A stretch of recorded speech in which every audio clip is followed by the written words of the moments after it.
transformed. Transformed by the renewing of your mind. Sinabi ni Apostol Pablo sa Romans chapter 12.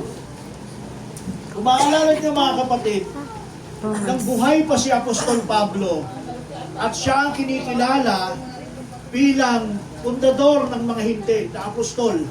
At alam natin lahat yan dahil sa Bible. Nung siya ay nangangaral sa panahon na malapit na po siyang umalis, ibig sabihin, mamatay. Nagbigay po si Apostol Pablo ng mga paalala sa iglesia ng Panginoon na kung saan ay tinatawag po na pride. Can you say amen? Amen. Okay. Unang talata, sabi ni Pablo, sabi po niya, nakalagay po sa Acts chapter 20. We Acts. Ano po ba ang sabi sa Acts chapter 20? Acts. Sabi ni Apostol Pablo, aking talastas na sa pag-alis. Yan. Sa pag-alis ko ay magsisipasok sa inyo ang mga ganid na lobo na hindi magpapatawad sa kawan. Yung kawan ng Panginoon na sinasabi ni Pablo, yan po ang iglesia. Yan po ang iglesia ng Panginoon. Yan po ang pinaghirapan ni Kristo. Na binigay niya ang kanyang buhay, ang kanyang dugo, handog sa kanyang sarili, para ang iglesia ay maitatag sa aral ng Diyos. Ngayon, ang babala ni Apostol Pablo, pagkaalis ni Pablo, papasok ang mga ganid ng lobo. Now, bakit may transforming the renewing of your mind? Because the original position of the church in their mind, they will remove by yung mga tinatawag, sila ay nag-remove sa isipan na kung saan yung mga ipinunla ng mga apostol na tunay na aral ay inalis sa kanilang isipan at ang church, ang kanilang kaisipan tungkol sa salita ng Diyos ay corrupted. Kaya sabi ni Pablo, sinasabi niya, transformed by the renewing of your mind. Iniiwan ni Pablo ang salitang ito sa iglesia. Hindi lang sa panahon nila, hanggang sa panahon natin. Can you say amen? Amen. Okay. Ano ba ang sabi ni Pablo? 2 Corinthians chapter 11. Ano ang sabi ni Pablo sa 2 Corinthians chapter? Nilalakasan ko lang para at least tayo magpagtukin. 2 Corinthians Chapter 11 verse 3. 3. Ang sabi ni Pablo, sabi niya, pwede ba class? Sino pwedeng magbasa? 2 Corinthians 11:3. O sige, wala 3. Sige, pakibasa. Ngunit ako'y natatakot, baka sa anumang paraan. Hello. Ngunit ako'y natatakot, baka sa anumang paraan kung paanong sa Eva ay nadaya ng ahas sa kanyang katusuhan, ang inyong walang malay at malinis na mga pag-iisip na kay Kristo ay pasamain. Ayun. Si Eva ay katipo ng iglesia. Kung sa amen? Sinasabi ni Pablo, ako'y nababahala na ang inyong malinis na kaisipan ng iglesia ay may malinis na kaisipan kay Kristo ay pasamain. Ang tanong, nangyari ba yung sinabi ni Pablo na ang kanyang pagkabahala sa iglesia na ang kaisipan nila ay pasamain? Nangyari hindi? Nangyari.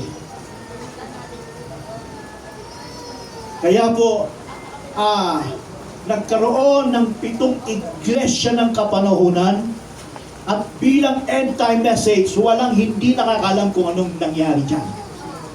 From the first church age until the second, the third, the fourth, the fifth, the sixth, and seventh church dispensation, alam po ng mga nag-aaral sa end-time message. If you are end-time message, tapos hindi mo alam ang bagay na yan, panahon na ito para pag-aralan because of your renewing your mind. Kasi bahagi ng pag-aayos sa atin, hindi lamang sa pamumuhay ng ating buhay. No, yung katulad ng mensahe ng denominasyon, na sila ay may mensahe nagagamit nila ito, pero saan parte? Sa laman. Sa physical lang. Yung namawala lang yung pagiging lasenggo, yung pagiging sugarol, pambababa, etc. Yan lahat ay sa laman na nagagamit renewing. Pero dun sa spiritual na pagsasaayos ay dapat itong mailagay, mai-apply sa panahon natin lalo na ngayon. Praise the Lord.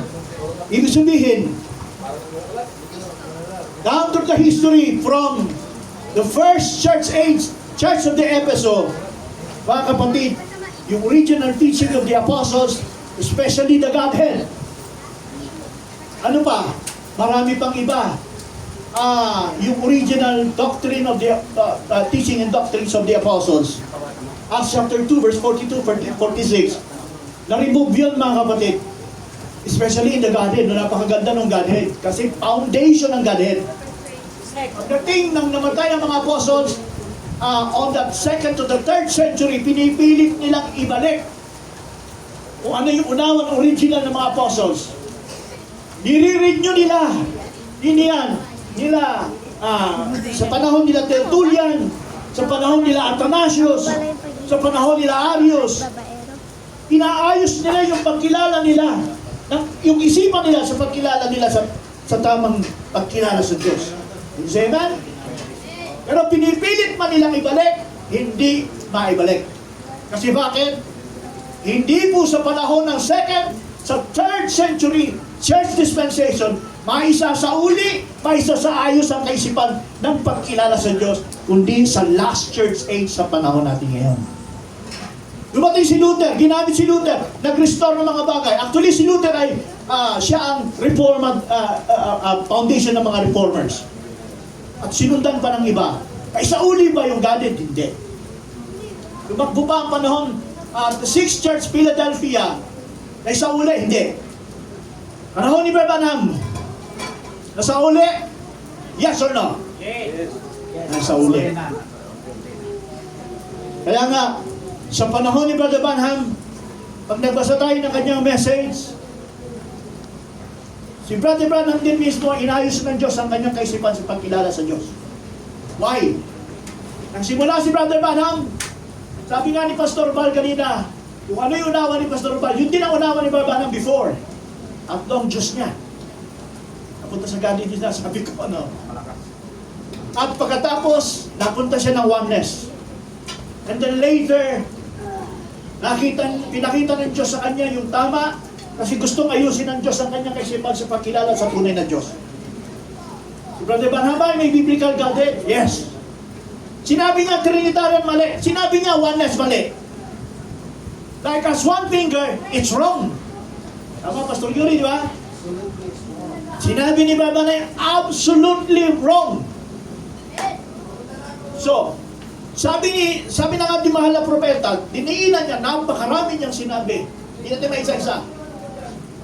Kaya sa panahon na yon, si Brother Branham mismo, unang ginamit ng Diyos para baguhin, para ayusin ang tamang pagkilala sa Diyos.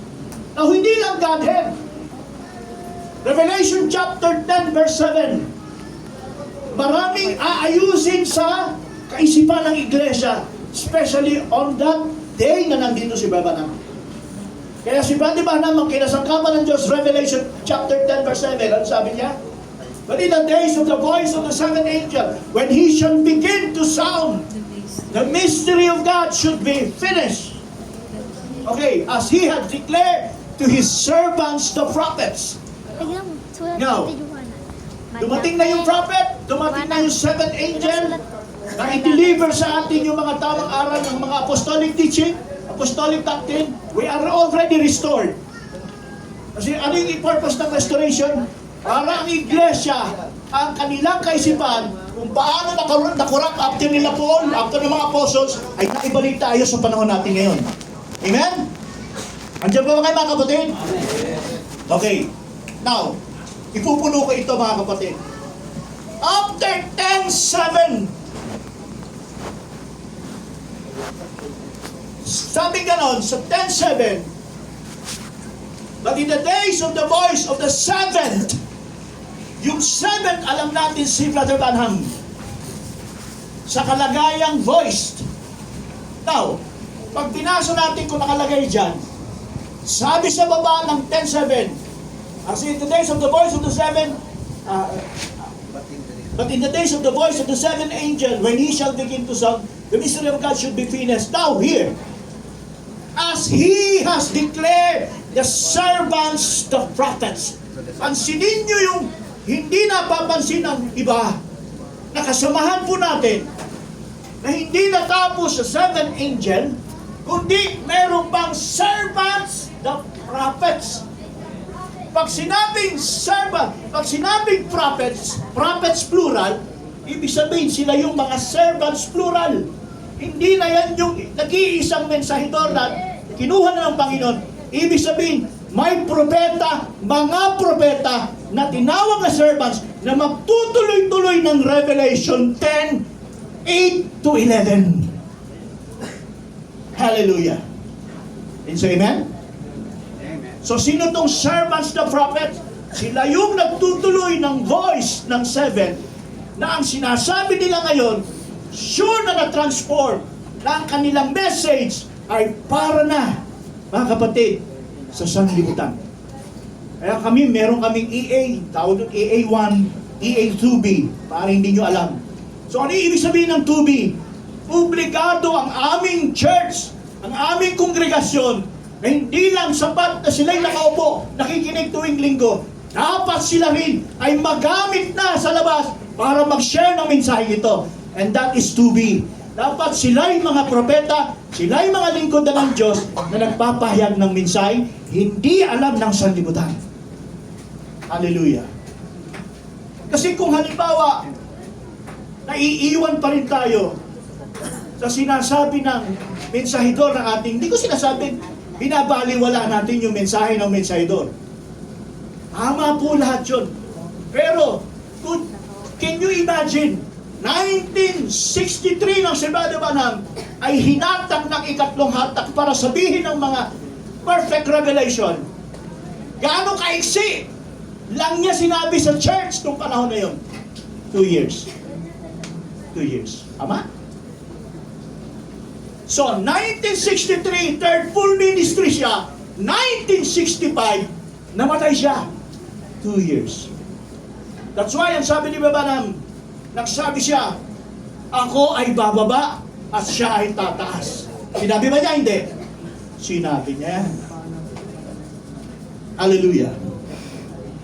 So, ano ibig sabihin ni Branham na I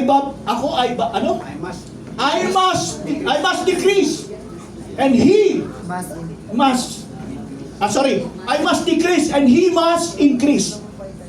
Sino yung tinutukoy niya yan? Yung iglesia sa huling panahon na nakakuha ng tamang transform ng kaisipan, renew, na transformed by the renewing. Return kami ng Berean, ng church, return kami ng hukom, pag-aralan nyo rin. Naririnig nyo kanina. At nakikita nyo kung ano yung ginagawa namin sa church. Na hindi namin sila hinahayaan sila'y nandyan lang, nakikinig, na habang buhay ganun. Hindi po. Tayong mga tinawag ng Panginoon ng mga mangangaral na binigyan ng responsibilidad bilang pastor, dapat ang kongregasyon natin akayin nila sa kung anong pagiging meron tayo. Ibig sabihin, hindi lamang sila habang buhay na tinitingala nila tayo bilang pastor, na sila ang kongregasyon, dapat sila ay maging katulad natin na naghahayo na ng salita, nagpapalaganap ng mensahe. At yan yung panahon ng original na church of the first century. Why the church is transformed by the renewal? Kailangan mabago na ang kaisipan ng pastor, kaisipan ng iglesia. Na hindi tayo, masakit sabihin to hindi tayo larawan ng hayop. Ano ba ang ibig sabihin? Kahit si Brother Branham mismo nagsasabi ang tungkol sa larawan ng hayop. Maraming hindi nakakalam. Ang ibig sabihin ng larawan ng hayop, mark of, ano tawag to? Image of the beast.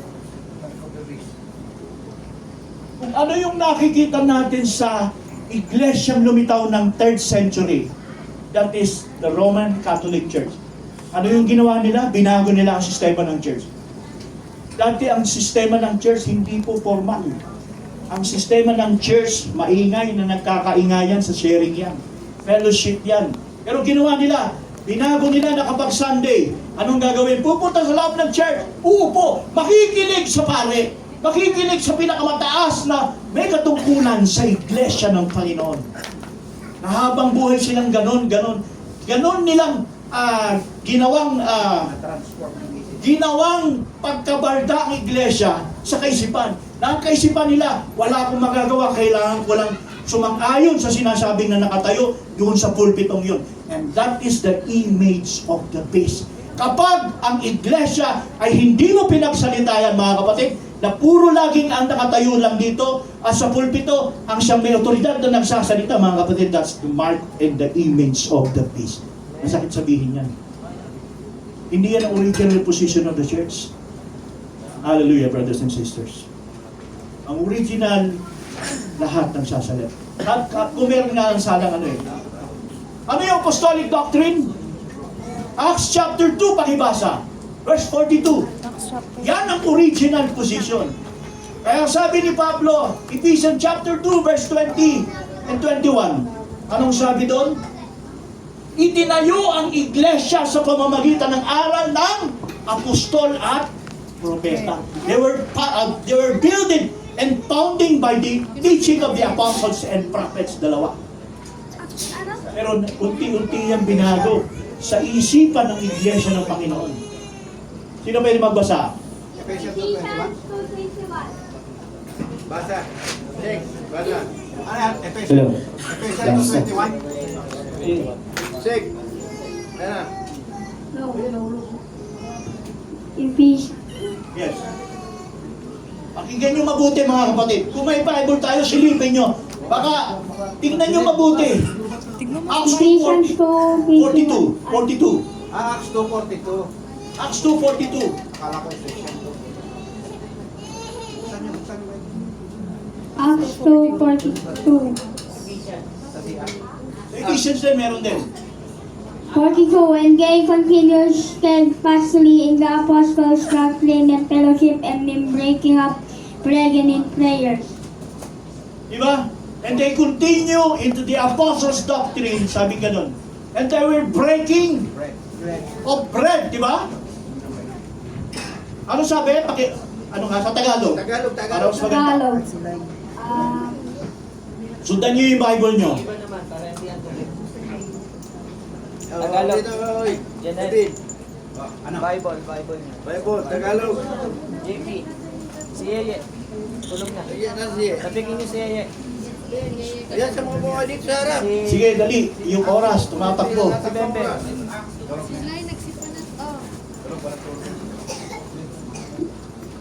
Dito sa harap. May... Acts 2:40. Pakilakas mo, Brother JP, para marinig ng lahat. 42 po. 46 na. Pakatalastasin nga ng buong angka ni Israel na ginawa ng Diyos na Panginoon. Tagalog ng 42. 46. Acts chapter 2:46. Acts chapter 2:42 Tagalog. And then jump ko sa verse 46. Tagalog. 42 po muna. At sila'y nagsipanatiling matibay sa turo ng mga apostol at sa pagsama-sama at pagpuputol-putol ng tinapay at sa mga pananalangin. Tuloy mo sa verse 46. 46. At araw-araw sila'y nagsisipanatiling matibay sa pagkakaisa sa templo at sa pagpuputol-putol ng tinapay sa bahay-bahay. Ayun. At nagsisikain sila ng kanilang pagkain na may galak at may katapatan Pansinin ng niyo yung puso. salitang pagpuputol-putol. Sa verse 42, nasa templo sila, di ba? Araw-araw. Tama ba? Sa 42, tama ba yon? Sa verse 42 yon? Sa 46 yun. And they were continue. Tama? Sa 46 yun. Yung sa verse 42, Nanatili. nananatili sila sa turo at aral ng mga apostol sa pagpuputol-putol. Pansinin niyo yung pagpuputol-putol. Ang nagpuputol-putol, hindi lang yan manggagawa. Ang nawala dyan, yung kasama yung kongregasyon na nagpuputol-putol ng tinapay at ang original ng pagpuputol-putol ng tinapay doon sa 46. Ano sabi sa 46? Pakiulit.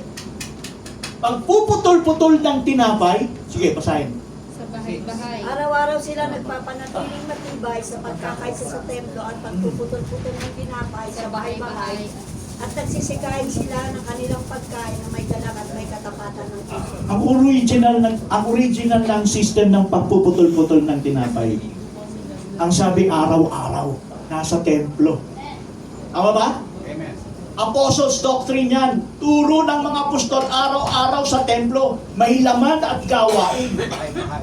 At ito pa, tinagos pa ang gawain hanggang bahay.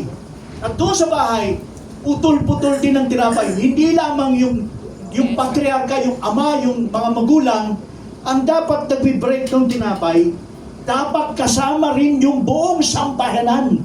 Dapat mayroong full sharing sa loob ng tahanan. At ang sabi, araw-araw yan. Daw, ito mga kapatid. Kailangan po talagang mangyari yung transformation. Kasi bakit? Reality ito mga kapatid. Pagka hindi nangyari ang putol-putol na sharing sa bahay, iba ang pinag-uusapan ng pamilyang hindi ginagawa yan. Sangayon ba kayo dyan? Lalo na ngayon, may TV, may mga mapapanood sila, may cellphone, may napapanood.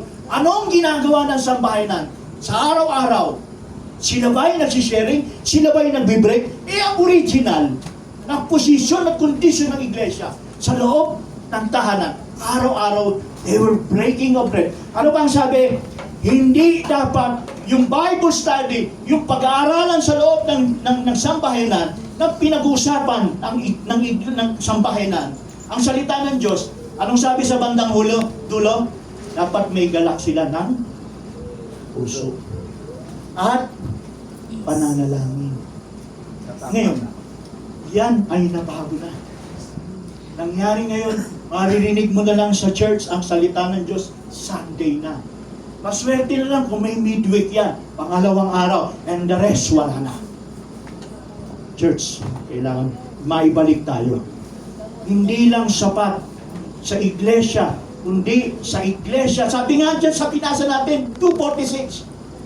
Original pala, kung may templo, yung templo natin, yan ang church. Tama ba? Ang sabi dyan, basahin ninyo, araw-araw sa iglesia ay may pagpuputol-putol ng tinapay. Minsan, hindi lang naman sa panahon ng apostol, hindi lang naman yung sharing lang ng word, ano?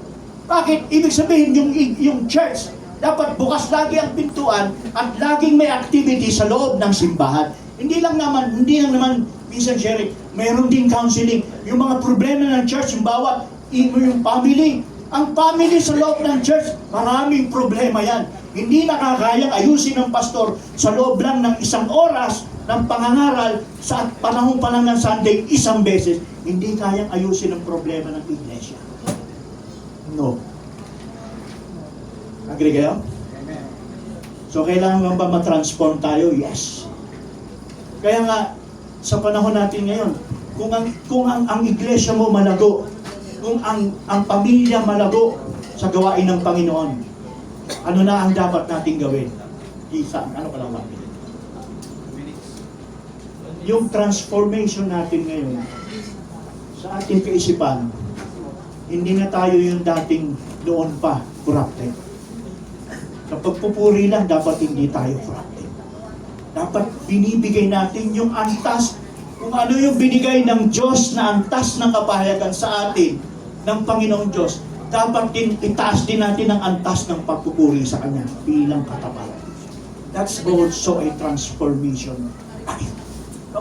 Kapag tayo po ay binibigyan ng Diyos ng pahayag na parang hindi tayo masaya sa paraan ng pagpupuri natin sa Diyos. Yung sinasabing kailangan makikita sa atin sarili mga kapatid. And that is also a transforming by the renewing of your mind. Pinakamataas dito ang revelation. Yung perfect revelation na binibigay ng Diyos na tayong lahat, hindi lang pastor, pati kongregasyon natin, bawat sambahanan, ang pinag-uusapan, pinagpipestahan ang iglesia. Sa iglesia, sa lugar na ito, mga kapatid, hindi tayo katulad ngayon na nandun sa Maynila, na sila'y nasa malamig na lugar, magandang lugar, hindi ganito maputik, maayos kanilang venue. Pero sa atin dito, hindi man tayo ganon. Pero I'm sure, may binababa siyang mensahe sa atin ngayon mga kapatid. So pagpalain kayo mga kapatid ng Panginoon, hopefully,